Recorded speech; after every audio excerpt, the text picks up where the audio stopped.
Joshua Smith here, and welcome to the GSD Mode podcast. Now get shit done and smash that subscribe button now. What is up, my peeps? Joshua Smith here with another GSD Mode podcast interview, where every single week we interview top entrepreneurs, top real estate agents, top real estate professionals, and just those that are out there kicking ass and dominating their space. These are people choosing to not live a life of mediocrity, but instead to go out there and create big, amazing, epic lives for themselves, for their families, as well as have a big impact on others. And that's why they choose to take their time out of their busy days and busy weeks to share all their brilliance with us. So you guys got another rock star, amazing, badass guest on the show. Dude, I've been really excited to have on the show for a long time. This is a guy, he didn't know this until we started jamming before we hit the record button here. But this is a dude that's inspired me a lot throughout my career. You know, when I first got into the business, 2005, you know, market's just booming, a lot of traditional business. But dude, it switched fast and on a dime. And next thing we know, it's all REO and short sale and trying to figure all this stuff out. And our guest was like the king, you know, right? King of short sales, king, you know, and he put on this a big event up in Vegas that I attended. And it was a game changer for me and allowed me to go out there, become a top REO and short sale agent, and put me on the right path. And so our guest is not just one of the top real estate agents, and I'll cover all that here in a second, but somebody that's also had a massive impact on my career in life. And you didn't know that until today, but so somebody I've been really excited to get on the show. So our guest, you guys, was a real estate agent himself personally for just over 20 years. Mega producer, you guys. So when I say mega producer, he and his team would close over 100 homes a month. Right. At one point, they were the number one team in the whole entire country out of 1.3 million realtors. So best of the best there. Right. So for over 20 years, massive real estate career, hung up the helmet there and then transitioned over into creating one of the top real estate agent coaching firms called Club Wealth in the country. Now he's the CEO and owner and founder of Club Wealth. So really stoked and honored to have our guest, Michael HELLICKSON, on the show. My friend. Oh my gosh, that's thank you for having me. Bottom line, I really appreciate you having me, Josh. It's an honor. You know, it's funny when I hear you talking about me like that, I'm like, oh, like it's embarrassing to hear that, right? Like it's always humbling is one word, but it's just, I don't know, man. It's always hard to hear people say nice things about me for some reason. So thank you for the wonderful introduction. It's very nice. Yeah, no, it shows, you know, your character, right? And your intentions, and that, you know, you're in for all the right reasons, man. And, you know, I always think when it is hard to receive a compliment, you know, right. With that, you know, it shows the character, man. It's cool, man. It's, you know, what I love about uber successful people, you know, like when I meet top producers, let's just say in the real estate business, and we talked about this off air for a second, but when I first got in the business, I think a lot of people, I'd see all these mega producers, you know, like when I got in the business and met you, dude, I mean, I was 100 homes a year, you know, with a smaller team, but I saw you doing that a month and I'm like, fuck, like how's that even possible? You know, right. And I, you know, put guys like you on these big pedestals and think that like, you're just different. Like you had some special genetic code that maybe I didn't have. And over the years, you become a top producer and you meet and start to hang out with a lot of the top agents out there. And whether it's in real estate or any industry out there, when you meet people that have truly made it or truly successful, dude, they're the most just kind, humble, giving, helpful people on the planet because they know all the shit that they've had to be through. Like you get to a point where you go through enough shit that I think it just dissolves the ego. So I love it, man. So let's jump in. I got to jump on that really quick before you move on for that, because I think you hit a nail on the head. I hope people are really hearing this. I think a lot of it is at some point in time, all of us in our lives, we either get humbled or like we either become humble on our own or we get humbled. Like something happens in our life that forces us to have a little humility. It's kind of almost like God says, dude, you better calm the ego down or I'm going to calm it down for you. And let me tell you, man, once you've been through that a couple of times, you start to realize, hey, man, we're just all another squirrel trying to get a nut. Like everybody's just trying to do the best they can. And you start having a lot more tolerance for other people and their mistakes. And you really have to, you know, it's like in this industry, it's crazy. There seems to, you know, sometimes you see there's a lot of, you know, backbiting or infighting and that sort of thing in the industry, or people getting jealous or angry at other agents, that sort of thing. At the end of the day, there's a lot of really good people in this business and they're just trying to do the right thing. And I think by and large, most people are just good people. So just give them a shot. Yeah. Yeah, love it, man. Couldn't agree. And hopefully we'll be able to hear about your getting humbled stories here as we jump into your journey, man. So I'm really intrigued on this, man, because again, man, you jumped into business So we're talking 20 years. When did you retire from real estate and start Club Wealth? So, well, I started Club Wealth before I quote unquote retired. I actually sold my business. We'll talk about that in a minute, but started selling real estate when I was 18 years old. It was 1991, believe it or not. Okay. Yeah, so a long time ago. But Club Wealth actually started in 2001 as a group for our investors. So we were coaching investors in our local real estate market, helping them buy and hold real estate. And it was actually really cool. And then that grew. And then all of a sudden, about 2007, kind of about the time that you and I kind of got connected there, just a couple of years before that, is when I started having agents contact me saying, "Hey man, just can you help us out? Show me what you're doing. Tell me what you're doing." And it kind of got like something you were mentioning earlier. It was kind of the same conversation all the time, but it wasn't real organized. And so what I did was I thought, well, okay, if I'm going to really be doing this a lot, I got to put some structure to it and really kind of have a system to help these guys. And anyway, so that's when Club Wealth started. But we officially hung up the shingle in selling real estate in 2011. And then actually right after that, I took 3.5 years off. You want to go back and walk through that story? Yeah. Well, I mean, what's crazy about this is, because you're from being in the business that long, especially in 91, because that's like, dude, the internet was, right? Like you've been we had books. Positions of the, I have a good buddy of mine, Steve Curtis, who's been in the business for like 48 years, right? And a very successful owner broker agent up in Silicon Valley. And he's like, look, he goes, throughout my career, there's been about a dozen different times where I've heard that this is it. It's like the whole Uberization of real estate, where he's like, the sky is falling chicken little. Oh, the internet is going to dissolve the realtor. He's like, dude, it's the same story over and over and over again. He's like, the only real change I've ever seen in real estate is the contracts have went from a 1-page contract to a 3-page to a 10-page. He goes, other than that, he goes, yeah, eyeballs move around from the newspaper to now Facebook. He goes, but dude, at the end of the day, it's all the same. 40 years, all the same, right? And I love hearing those stories because so many realtors are freaking out right now because of all the iBuyers and all the shit going on. Right? And it's just repackaged up in a different story, right? So, but so let's just start from the beginning, man. You got in at 18. So, So I was 18 years old. I was in high school. So in January, I turned 18. I got my license by March. By graduation, I was the top agent in my office, which really all that meant was I was less broke than the rest of the agents, right? I was still freaking broke, right? So, and it's funny because and you talk about mindset. This was a real lesson for me. My parents, and I love my parents, nothing bad to say about my parents, but like most parents, my parents wanted what they thought was best for me. Well, they saw how hard I was working. I was literally working 100-hour weeks, sleeping under my desk 3 nights a week at the office. And I was broke. I was flat broke. And they said, look, you need to go get a job at McDonald's because you'd make more money. And the sad truth was they were right. And yet I was like, there's no way I'm doing that. And so my parents, every time I would talk to them, and this is going to sound terrible, but you talk about mindset and what it takes to succeed. We were talking about some of these Uber producers earlier, like Jeff Bezos and these guys. Dude, literally every time I talked to my parents back then, it was everything that came out of their mouth was you need to stop doing what you're doing and go do something that normal people do, right? Like go get a real job. And it was just, to me, it was coming across as negative. And I just told my parents, I said, I love you guys. Don't call me. I'll call you. And for 10 months, I didn't speak to my parents. And it was those 10 months that I got my head straight and I got myself figured out. And I realized if I'm going to succeed at this business, I got to be singularly focused and I've got to understand it better. And in understanding it better, I sought help. And I got, actually, you probably know, of course, everybody knows Mike Ferry, right? So hired Mike as my first coach.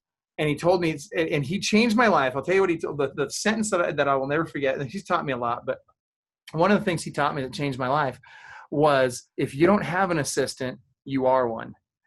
And here I am, this broke kid, barely getting by, trying to figure out how am I going to make a living in this business. And I got to go out and hire an assistant. Like, how am I going to pay for that? I had no idea how I was going to pay for it. So what I knew was I had a credit card. And I'm like, well, I'm either going to make it or I'm going to be broke and in debt the rest of my life. So I might as well just give it all I got. So I was going to have to pay her more than I had made in a single year. But I hired this gal. And let me tell you, man, it was life-changing, completely changed my business. I paid her more that year than I made myself the year before. She worked for me for 4 years, by the way, and that's when we got married. It was 4 years later. Oh, right on, dude. I always tell people that's when I went to work for her, right? Yeah. Dude, the rule at our house is any man that says he wears the pants in the family probably lies about other things too. Yeah. So, oh yeah, but she lit it up, right? Like when she first came on board, and we weren't even dating at that time. It was just, she was just working for me, and she crushed it. She did all the stuff that I sucked at and made it possible for me to focus on what I was made to do, which was not paperwork and was not detail stuff. That was stuff she was good at. So that was the start. So then over time, we built up a nice sized team. By about 2007, we had we had about 16 agents on the team and a bunch of administrative staff members. At our peak, we had 44 people on the team. 32 of those were administrative. The rest were agents. We were doing, like you said, just over 100 transactions a month. At one point in time, we had 750 listings in active and pending status. And right about then, in 2007, so Josh, who's the regulatory board in your state? Like, who issues your license where you're at? Arizona Department of Real Estate. Okay, there you go. Perfect. All right. So what would you do if you caught the Arizona Department of Real Estate breaking the law? What would you do? I don't know who I'd go to. Yeah, but you would want to do something, right? Yeah. You want to take action. Compelled to do something, right? Okay. Well, that was my biggest mistake. I felt compelled to do something too, and because I caught the Washington State Department of Real Estate license breaking the law. And so on the advice of my very intelligent attorney, he's actually the guy that wrote the Law of Real Estate Agency in Washington. I took his advice and we sued him, and we won. We beat him. We actually got a court order that said they had to stop doing what they were doing. And let me tell you, that was like poking a sleeping bear. Oh my gosh, this was the stupidest thing I've ever done as a business person in my life. So here I was at the top of my game, big ego, like I'm making all this money, crushing it on sales. And I'm like, I'm untouchable, man. I'm going to go after these guys. How dare they do this to real estate agents? And dude, let me tell you, even after winning in court, now the next week they hired a full-time investigator whose job for 17 and a half months it was to find a way to get us out of the business. It was insane. And so 17 and a half months later, they couldn't find us doing anything wrong. So they wrote a letter saying, hey, it looks like you're doing everything you're supposed to do. We're going to drop it. You're good. Go ahead and do it. Keep doing what you're doing. Well, fast forward to 2010, we found out they were violating that agreement and, that court order that said that they had to follow the law. And so my attorney says, now you got to take them to court now, because if you don't, you're complicit and your court order goes away. So we filed a lawsuit to take them back to court to get them to stop breaking the law. And let me tell you, the very next week, guess what they did? They decided it would be easier to take my real estate license than it would to fight me in court. So with no warning, no hearings, no, hey, we think you're doing anything wrong, on the Friday of Labor Day weekend, they hit send on an email suspending my real estate license and telling the department or the MLS to cancel our 750 listings. So I lost $4.5 million in a click of a mouse. Gone. 44 team members, 750 listings, all of it gone overnight. And it took us 30 days to get them in front of a judge. And we get them in front of the judge, and what do you think the judge said? I have no idea, dude. Crazy, right? Like, this is tragic, right? So the judge looks at me. The judge is literally yelling at the state's attorney general in open court. And he says, you guys destroyed these people's careers. You violated their civil rights in 3 different ways. And the taking of their real estate license in and of itself was grossly negligent. And they made them give us our licenses back. And they told them, now you guys leave them alone and start following the law. So guess what we got in damages? I mean, I don't know. Nothing. Yeah, I was gonna say. Yeah, because they're the state, right? So they have express and implied immunity. So here I'm at rock bottom. Dude, you want to talk about rock bottom in your life? You want to talk about, I was like a month ago, we had the #1 real estate team in the country, arguably in the world. We can't prove it, but I'm sure there was nobody else in the world that I'm aware of that was doing more business at that point. A month later, we're out of business, have no team, have no listings, and all the money's gone. I mean, you want to talk about a crazy turn of events. So we get our licenses back. Takes us in the next 90 days, we get back up to 227 listings, which is good, right? It's not bad. And they start coming after us again. We spend $356,000 fighting me in court. We beat them every single time we go to court. And it finally hit me like a ton of bricks. I looked at my wife and I said, sweetie, you got to let me sell the company. Because here's the deal. These guys are never going to stop. They are not, they don't care if they ever beat us in court. They don't need to. They can run us out of money without ever beating us in court. And if that doesn't happen, I'm going to have a heart attack. And so with her permission, we sold the company to one of our team members. And I was coaching about 60 of the top 200 agents in the country at the time, called them all up and said, look, you can call me for free advice. I love you. I want to help you, but I cannot take your money if my head and my heart just aren't in it right now. So I'm going to take a year off. I'm going to get my head straight and figure out what I'm doing. And so that's what I did. And then a year turned into 3.5 years. Turns out retirement's kind of fun. Go figure. And then I started getting calls. I get calls from guys like Jesse Zagorski and Mike Bjorkman and all these guys that I used to coach saying, hey, we want you to get back into coaching. We want you to work with our teams, yada, yada, yada. And I got to tell you, and you were talking about down points in your life. I was down when I lost when we went through that fight and when we went all through all the stuff with the state. That was heartbreaking. That was hard. And it was very difficult for us. But what was even harder was making the decision to come back. That was really hard. And so I remember a call with Mike Bjorkman. He's telling me, he's like, you got to come back. You got to get back into coaching, yada, yada, yada. And I remember telling him, I said, Mike, after what I've been through, who's going to want to listen to me? After what I've gone through, who's going to want to coach with me? And he says, dude, that is the dumbest, most selfish, like limiting belief I've ever heard in my life. Like, you got to stop that. You got to get your freaking head straight. And he was like verbally slapping me over and over and over again, telling me, look, you got to get your head in the game here. And so Tara and I got on our knees, and for 2 weeks, we talked about it. We prayed about it. We fasted over it. We just got really hardcore about, is this really what God wants us to do? And man, I got to tell you, we came back with obviously the feeling that, yes, this is what we needed to do. But man, I got to tell you, for anybody that's watching this right now, everybody goes through some point in their life where they're at the bottom, and you've got to find a way to get back up. Because here's the reality. The reality is nobody else is going to pull you back up. You got to make the decision for yourself that you're going to pull yourself back up, and it's not going to be easy. But you got to also understand that you can always reinvent yourself. No matter what's gone on in your life, no matter how bad things have gotten, you can reinvent yourself, and that's what we had to do. And the rest is history. So we started Club Wealth back up. 2.5 years later, we were the #1 coaching company in the team space for one-on-one coaching in the team space, and it's been going great since then. So there you go. There's the life story for you. Yeah, I love it, dude. So one thing is, I'm hearing all of this, and even when you go back to when you first jumped in and the struggles and parents being in your ears, and there's been a lot of research, and I can't remember the gal's name, but great TED Talk video on this of people trying to discover, like, hey, what makes people successful versus others, and they just boil down to one thing. They're like grit. I just watched this Tom Brady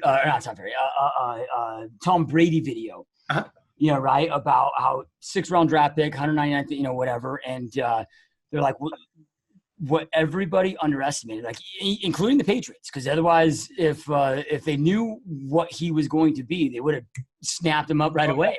He's like, everybody underestimated him. He's like, look, we were looking at a piece of paper of his statistics. He's like, what everybody neglected to do was rip open his chest and look into his heart, right, and see his spine, right, and look at the amount of resilience this guy had, and it's a guy that doesn't have the innate talent, but he has the biggest heart, and he's become now the best guy that's ever played the game. And it's like, look, a lot of people just aren't willing to go out there and do whatever it takes. And you to be successful in entrepreneurship in any venture, so you got to be kind of wired a certain way. Some of that, like, you got to have the want and the desire and the conviction, right? So were you always this type of a driven person, or like, how did that start, dude? Because even like most people are just taking their parents' advice after a year and say, they're right. Let me do this thing, Then like you have that conviction to stick with it no matter what, right? So I don't know when that started. I'll be honest. It's funny. I see it in my kids more than I see it in me. Like Austin, I've got a 17-year-old son that he works for us in sales. He was our #1 sales guy from the time he was 14 till 16. He was our #1 salesperson on our company. And this kid just won't take no for an answer, right? I mean, he's that way, kind of, he's got that grit you described. I don't know when I got it. I don't, but I can tell you this, and it's funny you mention that, because I completely agree. So many people are looking for that magic pill, and so many people get so discouraged so easily, and they get so deterred from their goal, whatever it is, so easily, that they don't realize that they're, to quote the cliche, that they're 3 feet from gold, right?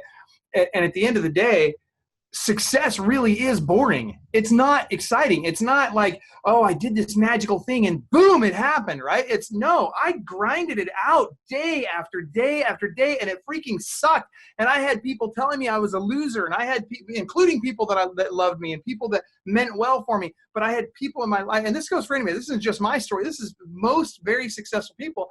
They've got all those people in their lives that are, that are pushing against them. And what happens is every time someone's pushing against you and telling you you can't, what you come back with is, you know what, just because you said that, I'm going to work even harder to become that guy, to make it happen.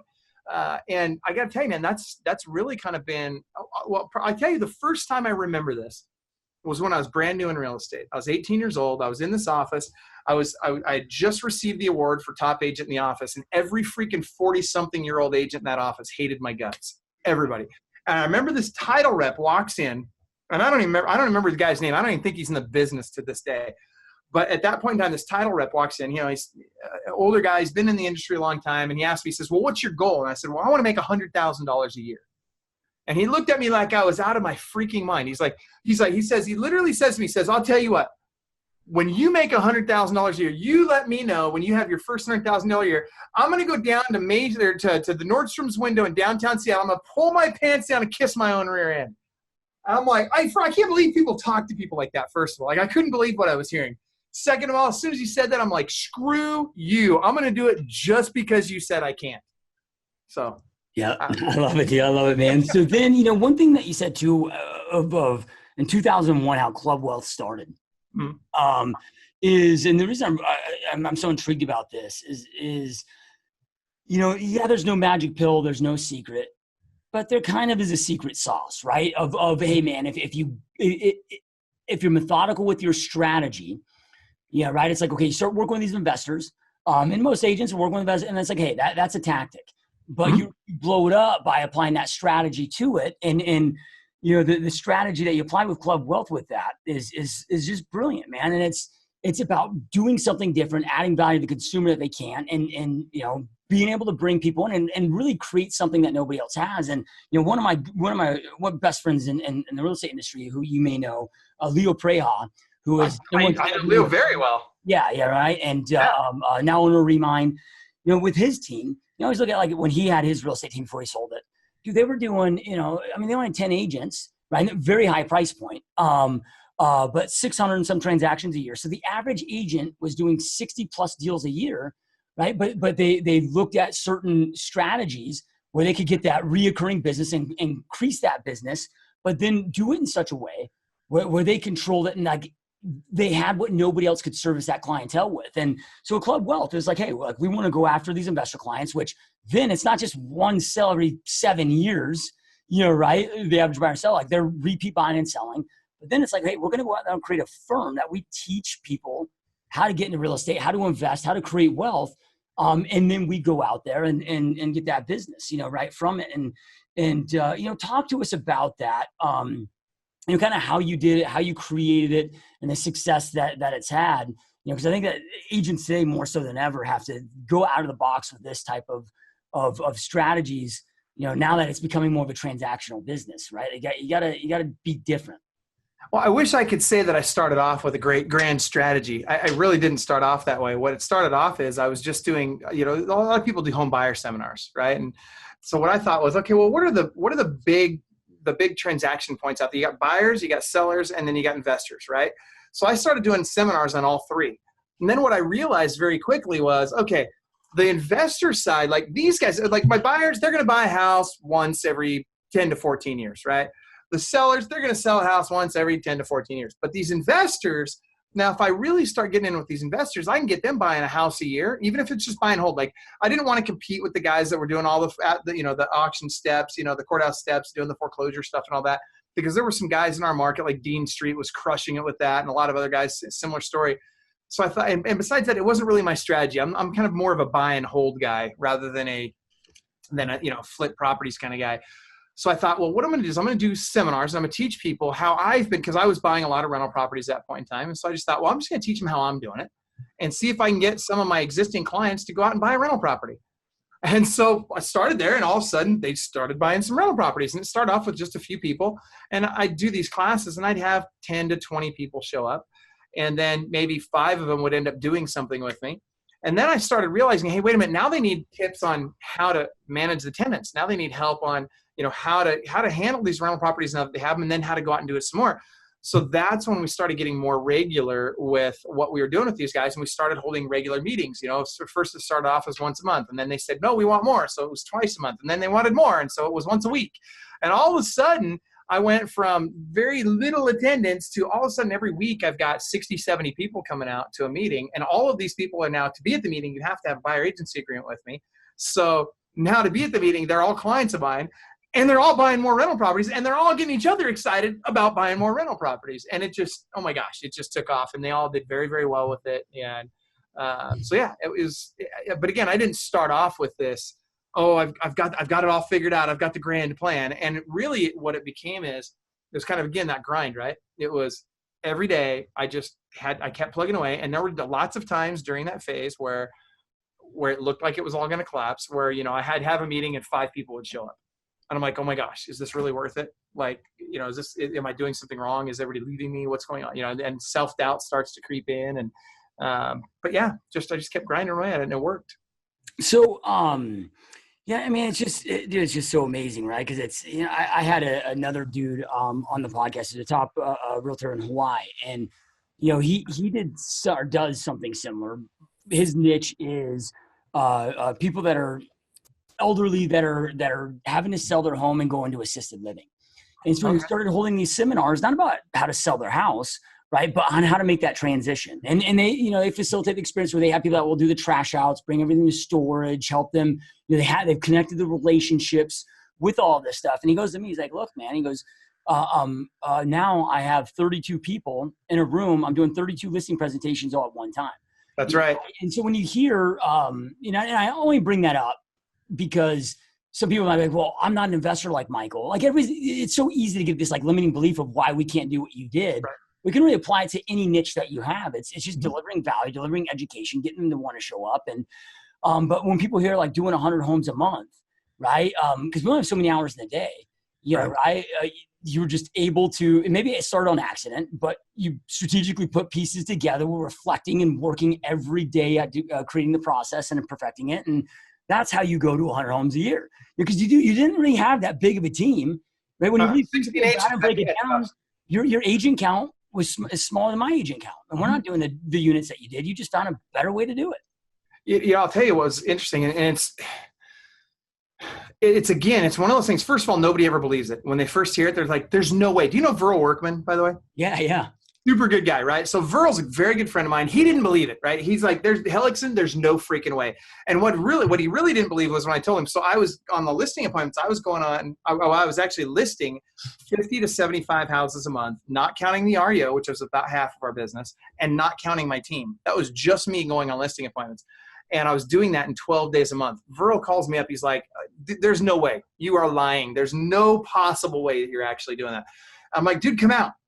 Fly out here and come on listing appointments with me for 2 days. I'll show you exactly what I do.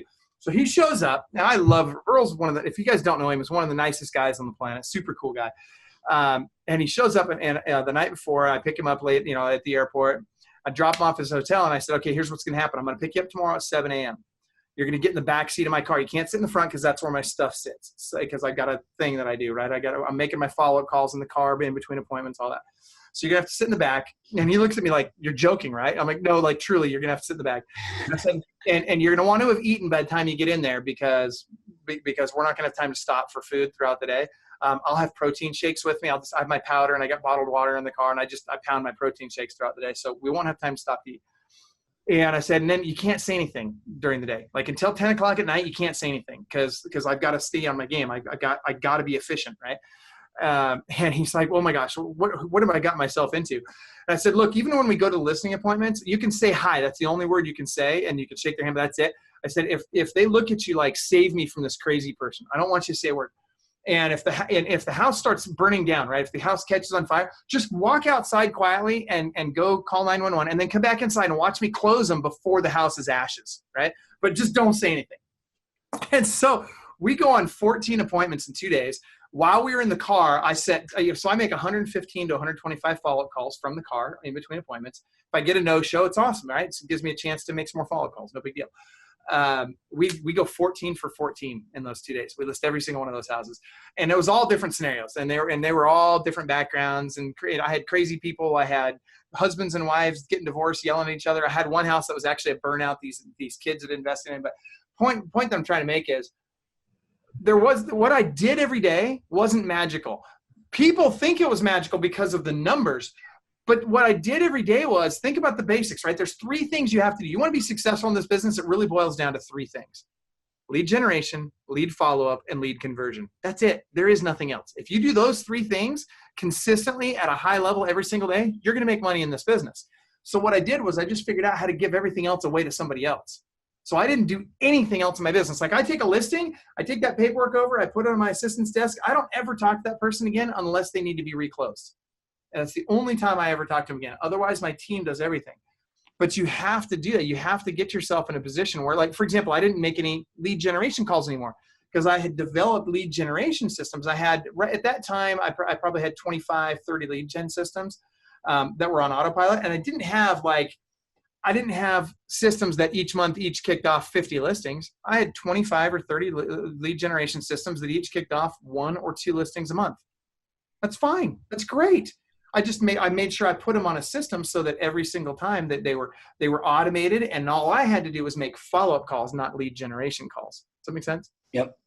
Yeah. Love it, dude. So, yeah. And then, with that, like as you were going through your process, right, of with Burl in the car, right, a lot of agents, cause it's like, look, we got to learn to ask the right questions. And you just said, like I wasn't doing anything magical. Right? If somebody saw your listing presentation, it probably didn't have some insane out of the world thing that nobody else has ever seen. It was a checklist. What's that? I didn't have a presentation. I had a checklist. Yeah. Yep. That's it. So, but to me with that is what I love about this is the planning that goes into this. Right. So that's what intrigues me with this is like, what is your planning reflection process for you to be able to tell Virl, all right, dude, you can't talk to me. You got to do here. Like you over time, you must have some type of a daily planning, daily reflection process that allowed you to get that level to know how you operate at your best, right. And you weren't allowing anybody to disrupt that, right. So, and I'm sure it happens over time. But can you walk us through where do you even start? Is it like a daily thing that you do? Right? That allows you to get to that point?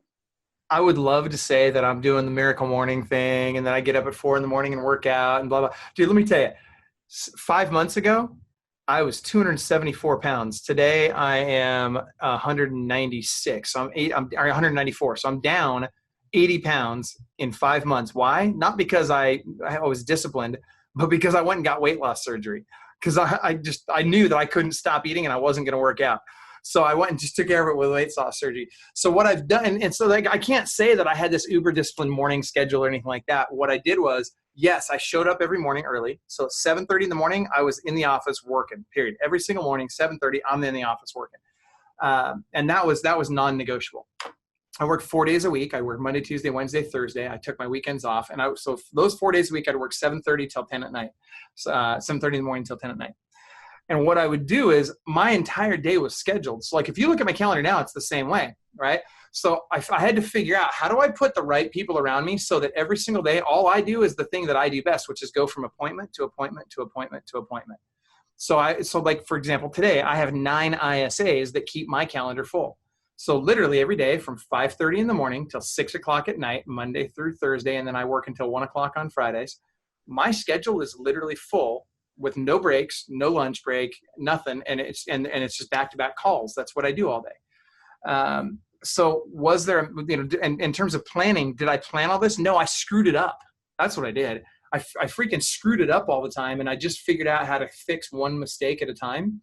And as I fixed that mistake, so if I figured out, okay, this thing is taking me away from being on appointments. How do I get rid of this thing? And I would have to find a way to either just get rid of it altogether or find somebody else that could do it. And every time I did that, my day got more efficient. And my guys, we had listing agents on our team, same thing, right? The listing agents on the team were doing anywhere from 10 to 21 listings a month. And people think that's crazy, but it's not. Like, if you're really focused, and if you're really, if you're really avoiding the distractions that everybody suffers from in real estate, you can accomplish that. You just got to hit it hard every day and don't get distracted. Yeah. Yep. Love it, dude. So, then let's kind of transition into like what you're doing today with you. I mean, now you're working with so many top real estate agents all over the country, top team leaders. And I mean, times again are changing. Things are, it's like, I was talking about this earlier today on a webinar that I had before our call of, look, when I first got into business, dude, like offering a custom automated home search that would email somebody a property every day. Like that was powerful. Right. And I get people all the time after a year, I can't believe you followed up with me all this time. And, right. It's getting harder and harder because more information is readily available. It's getting harder and harder to be able to deliver value, to get that lead. And then people are so bombarded, like to just get people's attention, right. But the great part about that though is it's getting harder, but it's also getting easier because of technology in order to do that. So, I'd love to hear about, what are your, because I know that you sold the company and you said 2011. So we always did this interview 2019, right? So, what are the things that you're doing? Because you may not be active in real estate, but all you do is help the top producers that are active grow their business, with this. Like what are some of the things that are crushing and killing right now on those three things that you talked about, right? Lead gen, lead conversion and with that are killing it. So let's start with this. We do have expansion teams out there still, but I don't operate. I don't personally sell real estate anymore. But that said, let's start with lead generation. If you ask 100 agents out there, what's your biggest challenge? Most of them are going to say lead generation. I just need more leads. If I had more leads, I'd make more money. The reality is that's not most agents' problem. Most agents' problem is lead follow-up, right? There's a million ways to get leads, and it's easy to get leads. It's like walking over the wall and turning on the faucet if you want more leads. All you got to do is write a check nowadays. You can have as many leads as you want. So for us, the key has always been the latter of those two, the last two of the three things you've got to do every day.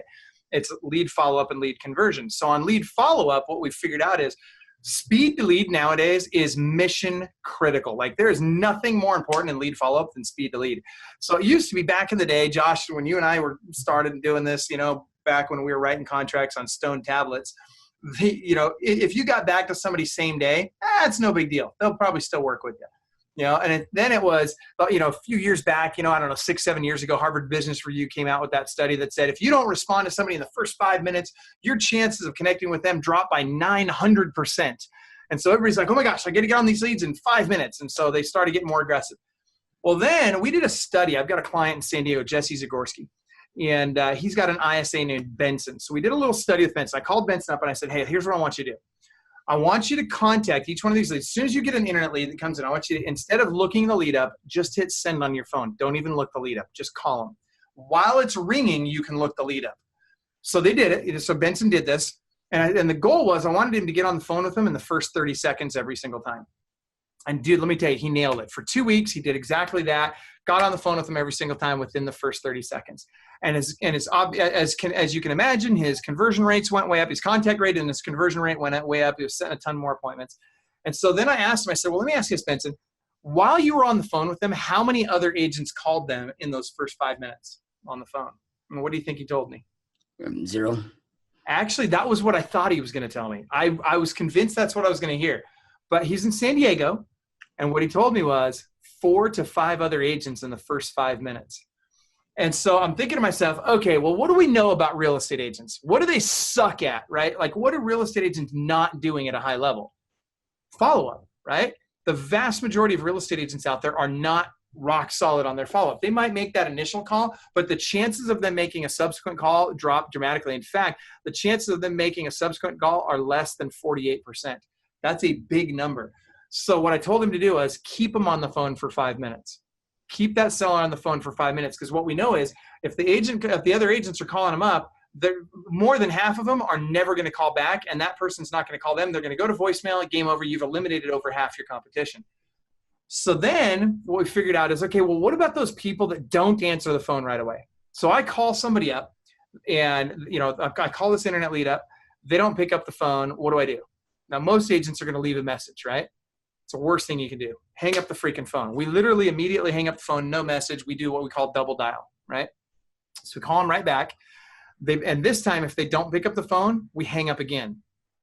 And we don't leave a message again. And a lot of people at this point, a lot of agents at this point are like, what are you talking about? Now, think about a mom out there, Josh. You have kids, right, Josh? Mm-hmm. Yep.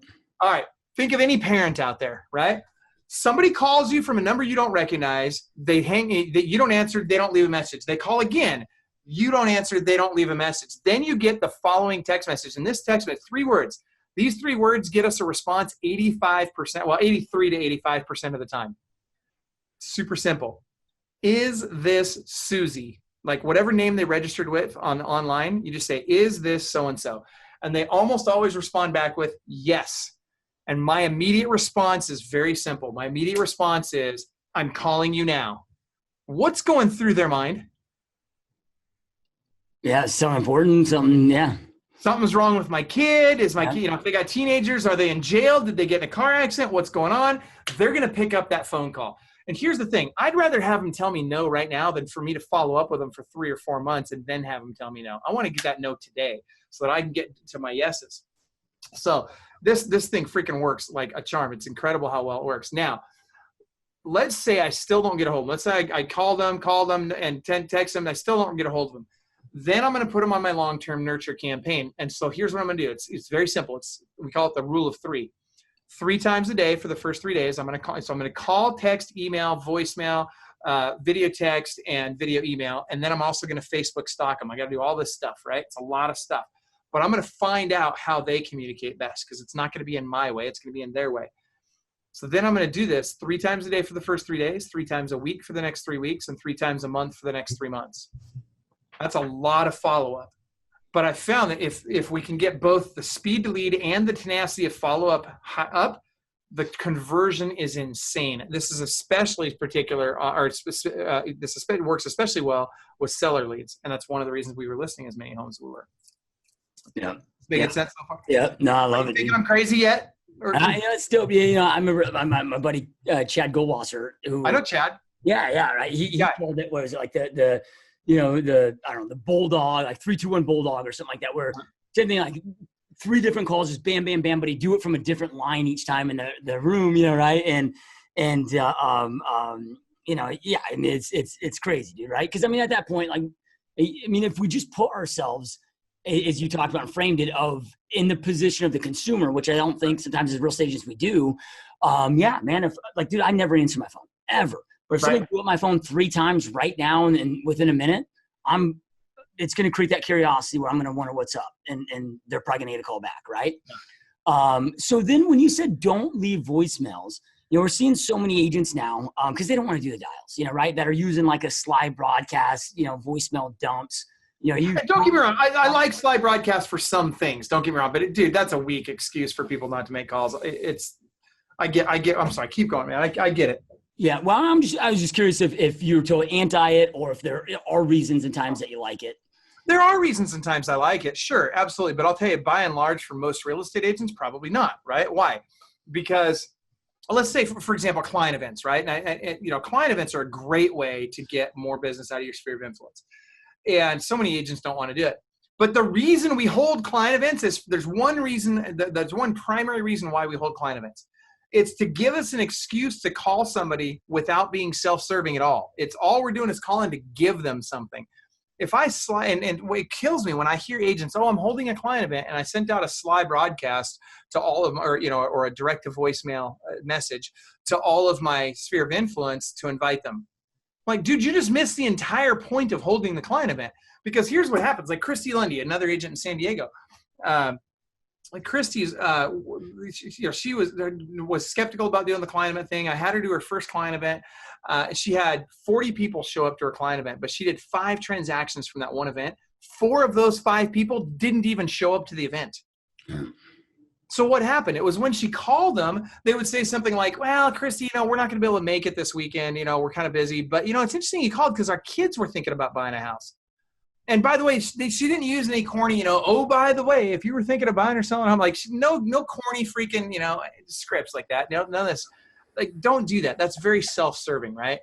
but she was just genuinely calling them up, and she wasn't saying, I'm having a client event. She said, hey, I'm having a happy hour party here coming up. I just wanted to invite you. Or I'm having a barbecue in my backyard. Just wanted to see if you want to come over and have a burger on me. Just keep it low key. They want to be your friend. They'll be your client, but they really want to be your friend. Yeah. Yeah. Love it. So then with this kind of an aggressive follow-up strategy, and you talked about this earlier of getting inbound leads coming to you, then you're doing the follow-ups versus, sitting on the phone circle prospecting all day. Cause it's like, if you do that type of follow-up, it'd make it impossible to pound the phones, calling expireds, FISBOs, whatever. And I'm assuming most of your clients at this point would have ISA teams, because it'd be, like shit, we only have so much time in the day to do all of this stuff. I mean, is that like what's your take on that, right? Because you see so many agents that, I see all the time in Facebook groups of, I did 1,000 dials today, circle prospecting, set an appointment. And I've never been a cold caller because I fucking hate it. Like I'd rather piss off. I don't enjoy it either. Right? So when it comes to then getting the intake, the inbound list, the lead, for that, like what are a couple of the just top methods that you'd recommend for agents to do that are just having more success, if you will, than others? Well, first of all, you hit the nail on the head. We got to transition from chasing business to attracting business, right? As quickly as possible. And it's easier said than done, but it is possible. And the sooner you can do it, the sooner you can focus on where the real money is, right? The fortune's in the follow-up. So the sooner I can transition from chasing to attracting, the sooner I can get to more follow-up. In fact, I'll give you, we were talking earlier, I've got a download you guys can have. It's got my top 31 lead sources in it. But there's no magic to the lead sources either. I mean, I'll give you a bunch of these lead sources, but understand this. It's about getting one lead source in place and then moving on to the next one and getting the next one in place. And once when I say getting them in place, get it automated, get it, happening on autopilot, and then go start the next one. It should take you about 2 to 3 months maximum to bring in a lead source, get it active and automated, and then move on to the next one. And so, to your point, Josh, I hate, like, the last 15 years of my career, I didn't call a single FISBO, expired, cold call, none of it. I hated that stuff. It was not for me. And I was coached by Mike Ferry in my young years as an agent. So guess what? I got really good at those things, but I didn't like it. Right? It wasn't my thing. So there's lots of things. Like in fact, I know you do the same thing or something very similar. We do what we call massive open houses, right? Massive open house is a great way. You want to get leads for cheap. You want to get a ton of really good leads for cheap. Start doing massive open houses where you're getting 50 to 150 people out to your open house instead of 4 or 5. Yeah. And it doesn't cost a lot of money. It's like $100. It really doesn't cost a lot of money. Or go do something like listings to leads. Listings to leads is a great source, right? It's like $40 a month. And they do all kinds of auto posting to Facebook, to Craigslist, all kinds of other places. You can get a ton of business out of listings to leads, and it's not going to cost you much or any money. It's going to cost you $40 a month, and it's a great source. So and then there's all kinds of other free lead sources, where you only have to pay if you close a transaction, then you pay them a referral fee. Tons of sources like that. So start with that. Start with the things that don't cost you a bunch of money. Get them implemented. It's funny because I have one of my clients. He's a tier 5, right? So this guy does over 500 transactions a year, and he I'm having this exact same conversation with him. This is a big producer, but I'm telling him the same thing. I'm saying, don't go spend a bunch of money on leads right now. Let's do the free stuff first. Get that working. Start getting a transaction or two out of a month out of, or even every other month out of all these different sources. And all we got to worry about is following up and developing our pipeline and nurture that pipeline. And all of a sudden we're making a ton of money. And that's, I think, Josh, the other thing that I think people really forget about lead follow-up. If I tell somebody like, hey, Josh, I'm going to start sending you leads, and they're going to be, somewhere between 6 and 18 months out before they buy, maybe even 12 to 18 months out before they buy, but they're going to buy in the next 12 to 18 months. Would you want those leads? Oh yeah. Absolutely, because you're smart, right? So you get it, because you understand that 12 to 18 months from now, you're still going to need to freaking get some paychecks coming in. You're still going to need to feed your family 12 to 18 months from now. The problem is, I literally, almost daily, I had one today. I had a client tell me, well, I really don't want those leads because I need transactions today. It's so short-sighted. You have to build a pipeline. You have to fill that pipeline with both today leads and long-term leads. Yeah. Yeah, no, I couldn't agree more, man. It's so last year we did 653 home sales, right? It's of course, hitting our sphere of influence past clients, heavily. After 14 years in the business, we get a lot of business from that. But then it's two things: Facebook and open houses. Open houses are now business. Yeah, right. Like, dude, our open house method, like 1 out of 10, we're going to go out there and close if it's followed right. You know, right. Then for Facebook, yeah, the average client might be 6.7 months out from even starting to work with us. But we got things for the now business, and then always building up that pipe. You know, right. But we have a 1,000-day follow-up protocol that they all go on to, where we don't. We know, we just have the understanding. We're just hitting them on those points, and eventually it fucking becomes gold. You know, you got to play the long game, man. Everybody's trying to sprint these marathons. You play the long game, man. Long game always wins. Dude, totally. And that's the thing, is people are always thinking about today. And I get it. You guys got to feed your families today. I totally get that. You know, the best thing you can do, if anybody watching this right now is struggling financially, start with this. Get a book called The Richest Man in Babylon. Read that freaking book, cover to cover. Richest Man in Babylon by George Clason. Second thing you need to do is stop spending so much freaking money. The best thing you can do to put more money in your wallet is stop spending so much. It's not about making more. And don't get me wrong, I'm all about making more money. And we'll teach you how to get rich and make all this money. That's all great. But by a penny that you save, it's funny because Benjamin Franklin first said, you know, a penny saved is a penny earned, right?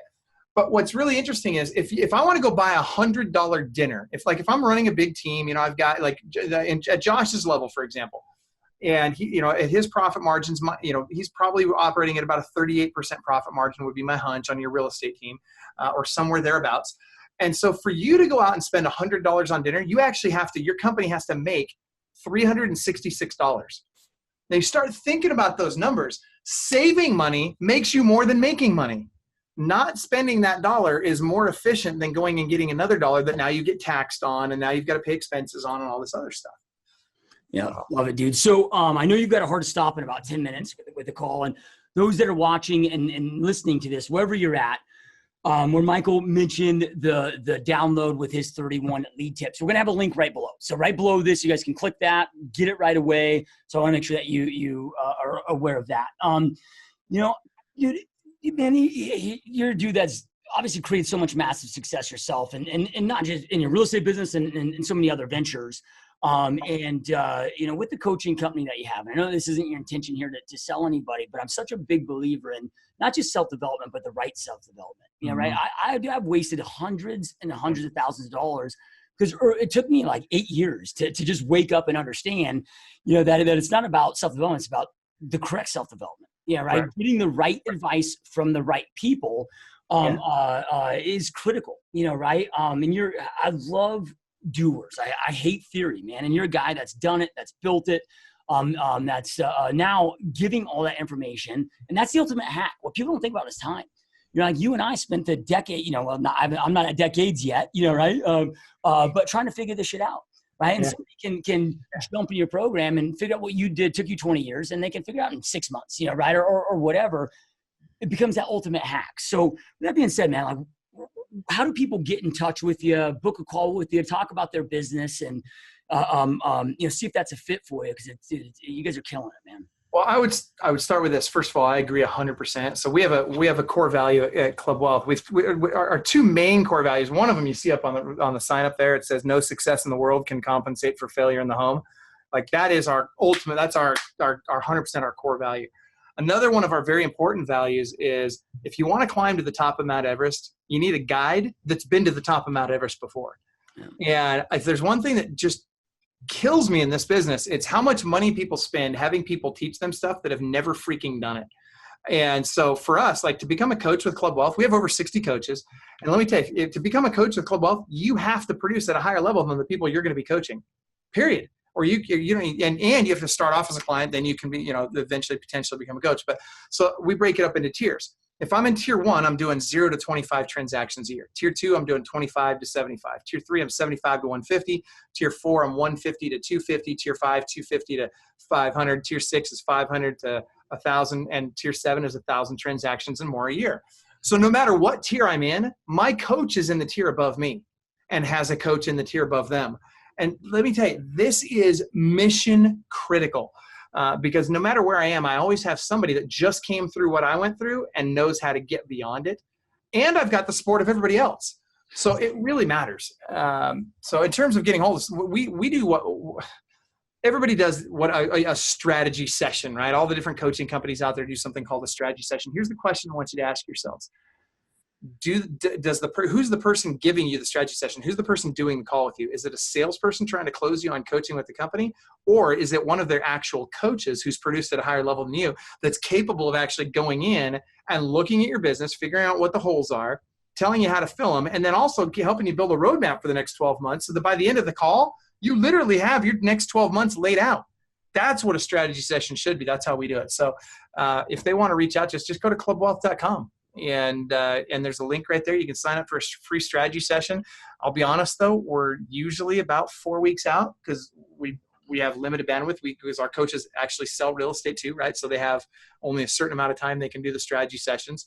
So please be patient, and we do this once a year per agent. So if you've already done one with us, as long as it's been a year or more, we'd be happy to do another one for you.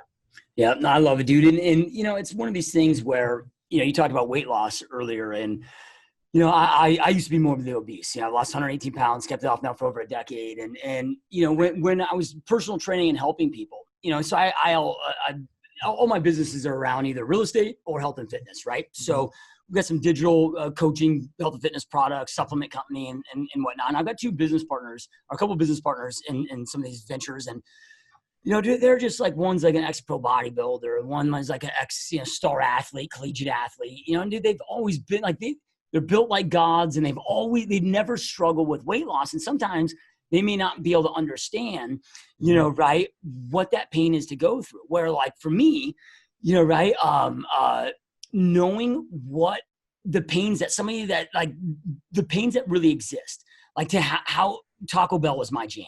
Right. Like I fucking love Taco Bell. So the pain of denying myself Taco Bell and allowing myself that instant gratification, that was a struggle, right. And you got to have somebody that can relate to those true struggles of where you're at in your life or your business. And like, for example, like most people are like, oh, you want to lose weight, go start working out and go to this.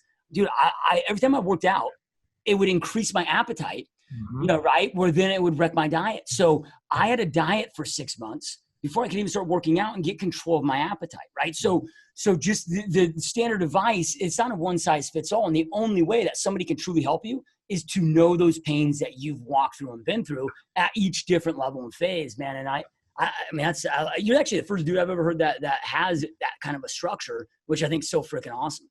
I'm not aware of any other companies that have it. And, it's interesting. By the way, bravo to you for your overcoming the morbid obesity, man. That is impressive. I got to tell you, I'm like you. Like I could not, like you, I don't know how you did that. I don't know how you said, I'm going to get on a diet and you just did it, right? Like that to me, like I love food. I don't understand people that have a brownie or a cookie. Like who does that? Like really? There's a plate of cookies for a reason. It's to be eaten. And that's what I do, right? I mean, I used to go get an extra large peach. I'd pound the whole thing. And so for you to be able to have that kind of willpower is awesome. But to your point, it really does make a difference that someone has been a mile in your shoes and figured out how to get to that next level in spite of the challenges that happen at your level. That's why it doesn't make any sense for a new agent to coach with somebody who's doing 1,000 transactions a year. They got different problems than you. I can't even remember what it was like to be a brand new agent. How am I supposed to coach somebody on that? We got coaches that were brand new last year that are killing it, right? That are doing 75, 100 transactions this year, but last year they were brand new. And so they're the right person to teach you how to go from 0 to 25. I'm not. I don't even speak that language anymore. And so you get so disconnected. And if you've never done it at all, how incredibly disconnected do you end up then? Yeah, powerful stuff. And I know you got a hard stop here in about 3 minutes. So again, those that are watching and listening, right below this, we're going to have a link to Michael's website at Club Wealth. So you can check that out and book the strategy call if you want to book that. And it sounds to me like no matter what, you can't lose with that call. Yeah, right. Here's the plan for you. Now we can help guide you through this plan, but either way, here's the plan. You can figure it out on your own, right? But at least you have a plan to follow. So no matter what, sounds like a win to me. They're not even going to tell you about coaching unless you ask them. Like there's no pitch unless you ask for it. You have to literally say, tell me about coaching, or they won't tell you. Yep. Love it. So, and then also below, we're going to have the 31 lead gen sources, right? So check that out. And then we'll have links to all Michael's social media and whatever, so you can learn more from him, follow him, all that great stuff and fun stuff. So, and I know I end every podcast with this, but those that watch and listen, information without implementation is truly the start of delusion. Information is no longer power. It's taking that information, taking massive action on it, that creates the power in your world for to create the life that you truly want. And Michael shared so many amazing damn piece of advice with you guys today. Don't just jump back into the busyness of your life. Reflect on this. Write down 2 or 3 points that you learned that you can just start implementing, taking action on, and go out there and start taking action. Truly appreciate all of you watching and listening. Michael, man, I know you're a busy dude, and you take the time out of a busy day to be here. It's been so much fun, man, and it's been a massive honor. I truly appreciate it. And the honor is all mine. Seriously, thanks for having me on. And dude, we need to connect up after. We gotta stay in contact. We need to get together here soon. So we'll make it happen, brother. All right, you guys, thank you so much for watching and listening. We'll see you next time. Hope you enjoyed this GSD Mode podcast episode. Now make sure you get shit done and smash that subscribe button now.